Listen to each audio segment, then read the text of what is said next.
And welcome to the show, Dr. David Klein. So first of all, we're going to talk about things to do to reduce your risk of cancer, Doctor. Okay, you got to figure this one out. Okay, everybody seems to think that they're destined to die of those diseases that killed their parents, grandparents, their sisters, kids, and so on and so forth. Well, the fact of the matter is a gene is a switch. It's an on-off switch. Most of them are off. Okay, but in order for you to modulate your risk of cancer, there are things that you can do and should do today, tomorrow, and for the rest of your life to reduce your risk of dying of this rather dreadful series of disorders, this family of disorders. And there really isn't any one cancer. It's not one disease. It's a family of diseases. What is it? It's a breakdown of the immune system. So what can you do? What simple steps can you take? What affordable things can you do right now to, in a meaningful way, reduce your risk of cancer? Well, the one that I start with, and the one you should start with, is vitamin D3. That's dog 3. Okay, cholecalciferol in scientific terms. Vitamin D3 in doses of 2,000 IUs or greater.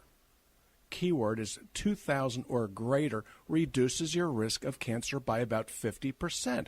Why is this? Well, vitamin D is not a vitamin. It's a hormone. Actually, it's a prohormone, and what happens is the body uses it at what are called VDRs, or vitamin D receptors, that are present in every cell in the body except for red cells. Well, guess what? The risk's reduced by 50% or greater for taking something that cost or should cost no more than $4 to $5 per month. How do you take vitamin D3? It should always be taken with an absorbable oil. My personal preference is fish oil for a different reason that we'll discuss on a different day. That's step number one. Step number two is something that you can also do by yourself without my or any other doctor's intervention, and the medication's called curcumin. Okay, curcumin is interesting. It's a tumor necrotic factor alpha antagonist. This stuff is wickedly important when it comes to certain of the inflammatory-based cancers, such as pancreatic cancer, colon cancer, and to a lesser extent, GI and lymphomas. So what do you do with curcumin? The dosage is 600 to 700 milligrams of curcumin twice daily. If you think you're going to get this in a spice form, you're wrong, because you'll never tolerate it. So you find the capsules. Just about anybody will tolerate this. Metformin is a prescription item. You know, we can thank our friends over at Publix. It's the stuff is so inexpensive that they're willing to give it to you for free in return for you showing up to their store to buy their groceries, which, by the way, are very, very good. Metformin reduces your risk of cancer, all sorts, by 50% or more. It's the only substance that I've ever found that has been demonstrated, peer-reviewed article, to reduce your risk of melanoma. Here in Florida, that's a big deal. Elsewhere, it's also a big deal. Go figure that one out. Melanoma shows no favorites. Doesn't make any difference. It can be a rather miserable problem to have, and a rather fatal one at that. Metformin is interesting stuff. It reduces your insulin, it reduces your blood sugar, and the main side effect of metformin is weight loss. So guess what? That should be part and parcel of your personal armamentarium to prevent cancer. What else can you do without a doctor's prescription? Berberine. Okay, what is berberine? Okay, berberine is an herb. Berberine does very many of the same things that metformin does, but without the need of a prescription. The dosage here is 500 to 1,000 milligrams daily. You want to divide the dosage. Some people need a little bit more, but what does it do? It reduces blood sugar. Okay, for many of the listeners, that's not a bad thing now, is it? But really what it does is it reduces insulin. Insulin is what fires up cancer cells. So first thing I like to do is get an insulin level. I like to know where I'm dealing from, but some people aren't so blessed to have their own laboratory. So you want to get an insulin level if you can. If you can't, you start the medication anyway. And what it does, it causes a little bit of nausea, a little bit of upset stomach, so to speak, but it reduces blood sugar, reduces insulin, reduces your risk of cancer. And you know something else? It also causes weight loss. Go figure. Wow. Well, what else can we do? Now, this one's for gentlemen. This one is for the man of the household. There's something called Prazosin. Now, Prazosin is a blood pressure medication. You take it at night when you go to bed.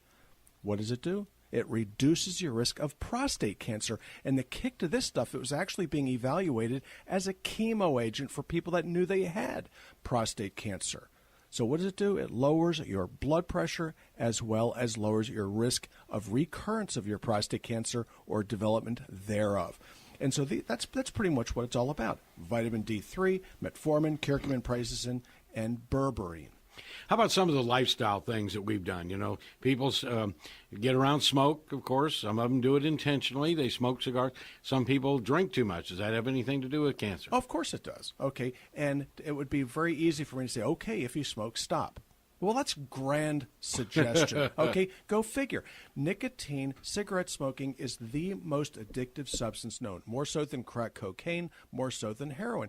So it's very, very easy for a doctor to say, gee, Mrs. or Mr. Jones, you must stop smoking. Well, you already knew that.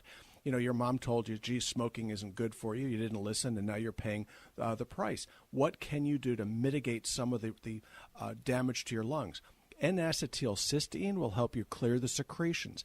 But when you look at cancers themselves, they're almost always inflammatory by nature. So by dealing with the anti-inflammatory medications, including vitamin D3, berberine, metformin, you're actually going to reduce your risk of the development of lung cancer. Now, when it comes to things like cigars, it's actually the contact with the buccal mucosa that causes the tongue, jaw, lip, and esophageal cancers. These things are really bad news. Mm-hmm.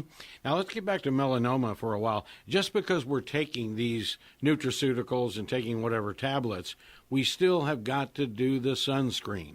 Okay. All right. Sunscreen is it's an interesting intervention. When you look at the SPF, which is a measurement of the protection. Okay, it's not just well, gee, this is a 30, this is a 50, this is a 100. It doesn't make any difference. Once you get past 30, it really makes a little difference. You can bump it up, but it does influence the length of time that you have to reapply. So if you're looking at an SPF 30, it needs to be applied or reapplied about every 30 to 40 minutes. If you jump in the pool, guess what? You washed it off.